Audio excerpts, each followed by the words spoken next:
સૌપ્રથમ વાત કરીએ મહત્વના સમાચારની તો હાલમાં એક મહત્વના સમાચાર મળી રહ્યા છે તેના ઉપર નજર કરીએ। વરસાદથી આણંદમાં ખંભાતના આરે પાવર હાઉસ પાસે જર્જરિત બંધ મકાન ધરાશાયી થવાની ઘટના બની છે। મકાન ધરાશાયી થતા ઘર વકરીને પણ મોટું નુકસાન થવા પામ્યું છે। તો સદનસીબે આ ઘટનામાં કોઈ જાનહાનિ થઈ નથી, પરંતુ આખું મકાન ધરાશાયી થઈ ગયું છે। વરસાદના કારણે એક પત્તાના મહેલની જેમ ધરાશાયી થઈ ગયું। ક્ષણભરમાં ભારે વરસાદ થઈ રહ્યો છે।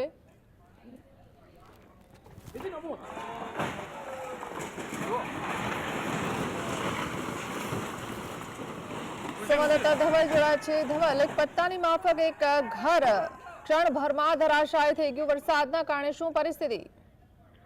જી, આપને જણાવી દઉં કે છેલ્લા ઘણા સમયથી ખંભાતમાં મુસળધાર વરસાદ વરસી રહ્યો છે, જેની અંદર ઘણા કાચા અને પાકા મકાનોને નુકસાન થવા પામ્યું છે।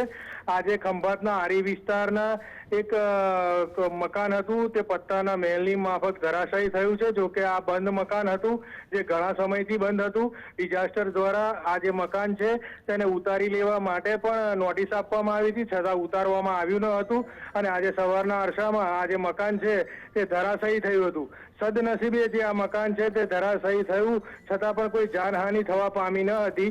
ઘટનાની જાણ થતાં ખંભાત મામલતદાર ડિઝાસ્ટર ટીમ સાથે ત્યાં પહોંચ્યા હતા અને નગરપાલિકાની ટીમને જરૂરી કાટમાળ હટાવવા માટે અને જરૂરી કાર્યવાહી કરવા જણાવવામાં આવ્યું હતું। જી, આભાર।